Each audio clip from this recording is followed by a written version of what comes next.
So is anybody here have an Apple Watch?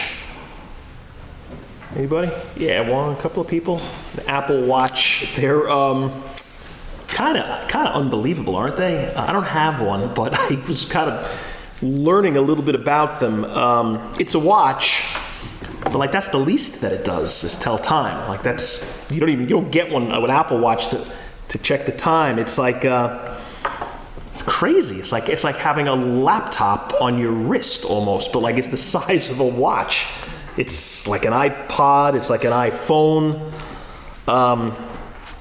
It is a phone. You can call people. You can text. It's got GPS.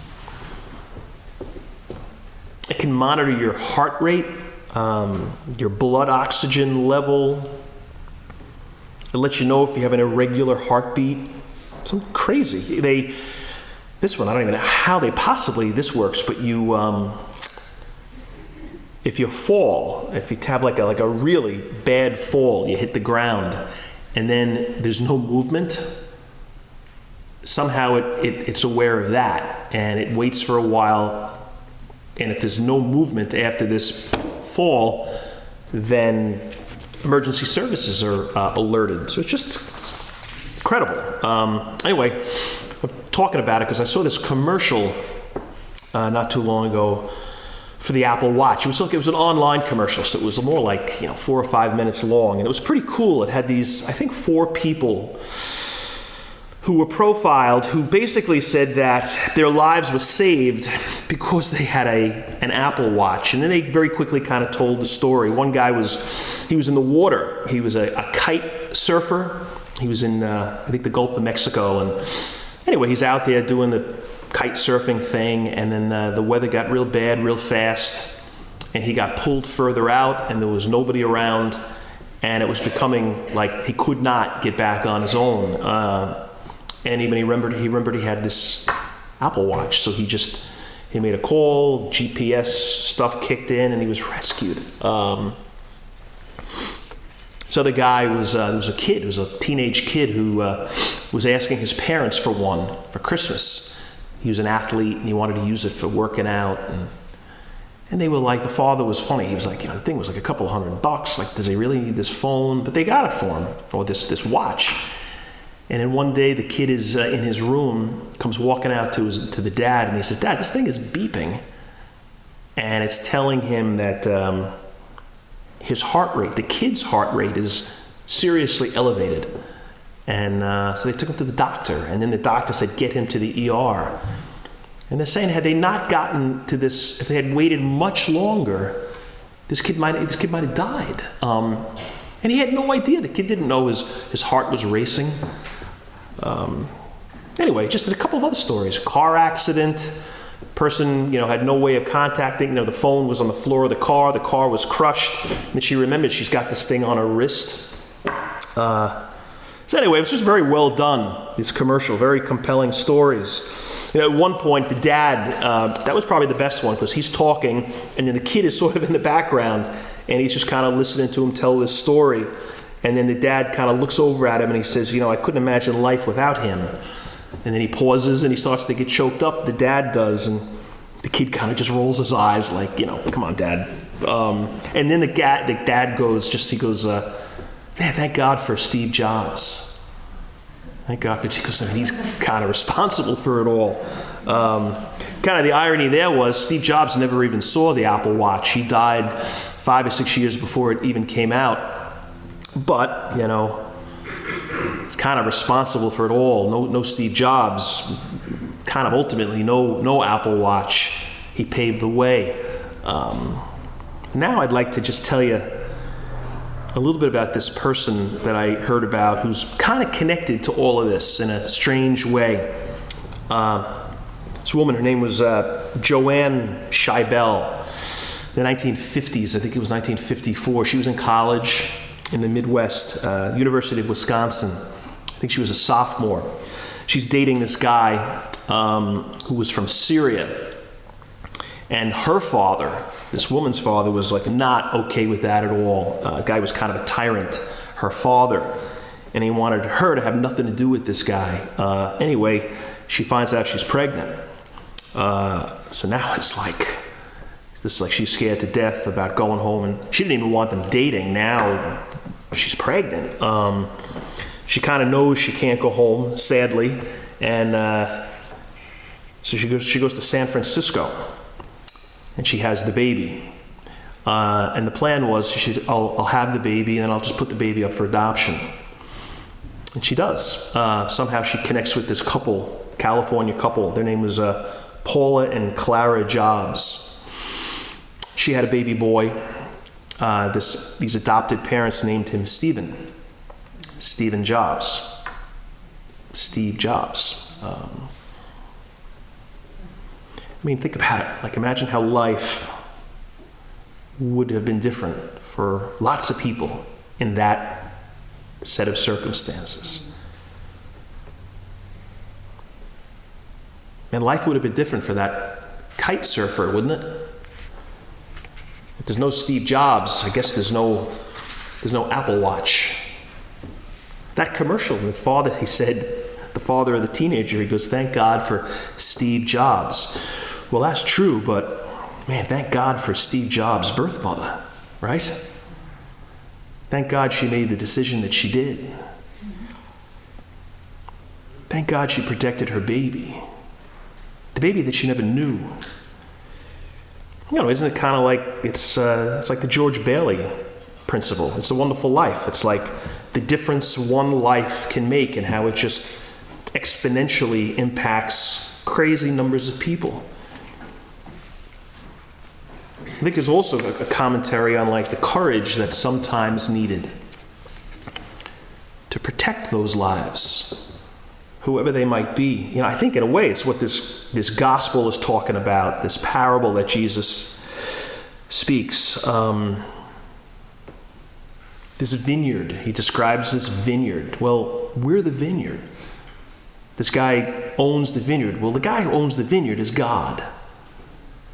And he's got this awesome vineyard, and he protects it. And we know he values it, and we know he protects it because it says he puts up this hedge, kind of like a fence, and then he builds this tower. Well, they were both very practical. They were to keep the bad guys out, wolves and thieves.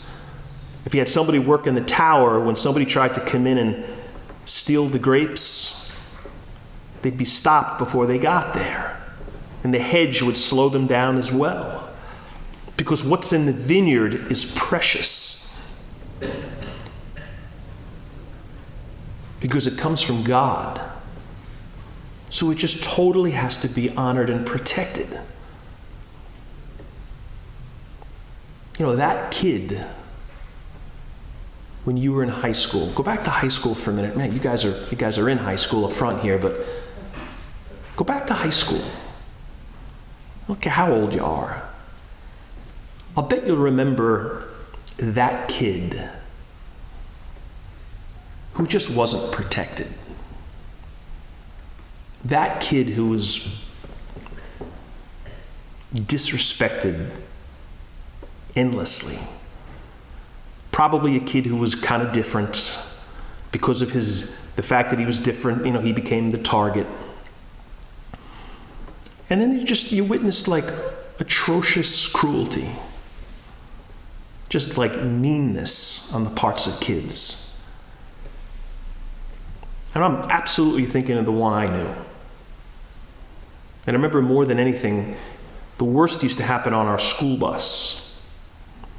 And I always remember just kind of feeling so bad for this kid because of what these idiots would do on the back of the bus to this kid.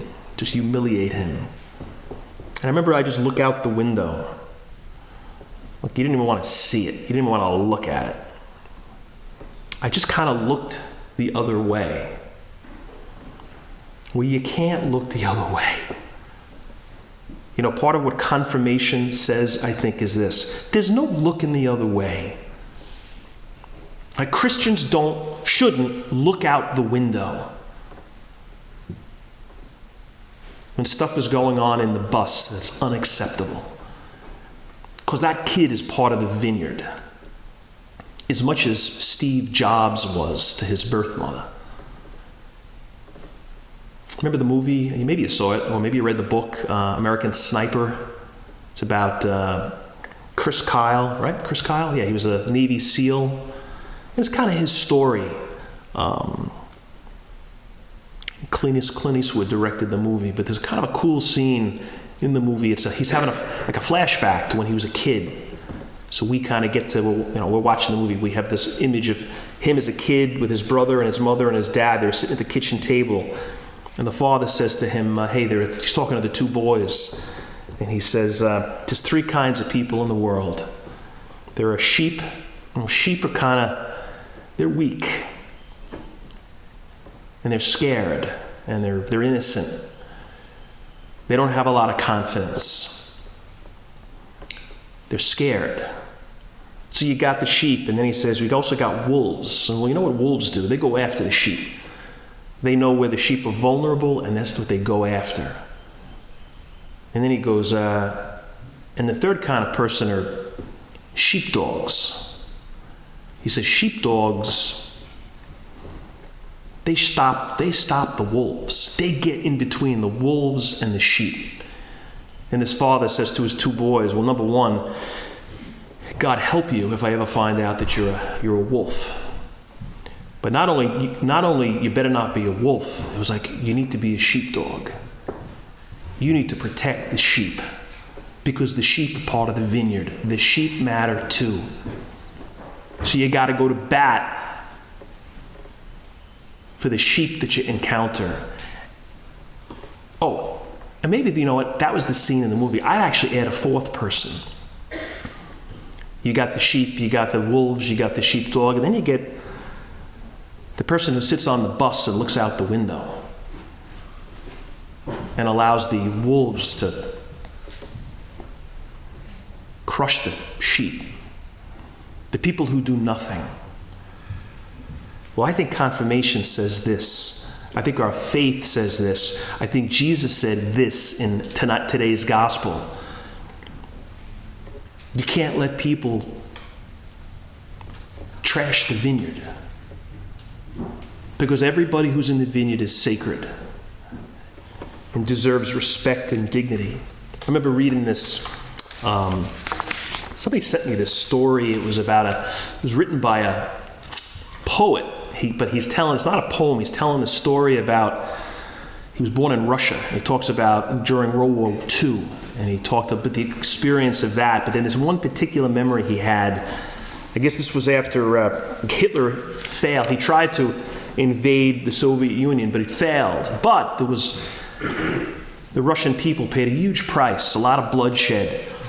So he talks about being a little kid with his mother, and they go to Moscow, because this is where these German prisoners are now going to be marched through the streets to be kind of humiliated. This is what he says. In 1941, my mother took me back to Moscow. There I saw our enemies for the first time. Nearly 20,000 German war prisoners were to be marched in a single column through the streets of Moscow. The pavement swarmed with onlookers, cordoned off by police and soldiers. The crowd was almost all women. Every one of them must have had a father or a husband or a brother or a son who had been killed by the Germans.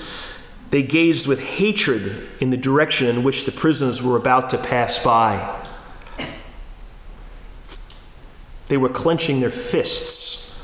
The anger was palpable. The policemen and the soldiers had all they could to hold them back. And then something happened. They came into view. The soldiers, the German soldiers. They had been starved. They were thin.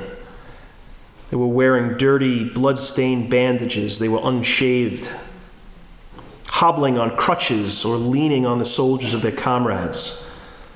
He says they walked with their heads down, and then the street became dead silent. The only sound was the shuffling of boots and the thumping of crutches. And then something else happened. I saw an elderly woman push herself forward and touch a policeman's shoulder, saying, "Let me through." Something about her made him step aside. So she went up to the soldiers and took from inside her coat a piece of bread. And she pushed it awkwardly into the pocket of a soldier who looked so exhausted that he was tottering on his feet. And then something else happened. Women began to run toward these soldiers, pushing into their hands bread and chocolate, cigarettes, whatever they had, whatever comfort they could offer them. The soldiers were no longer enemies. They were people.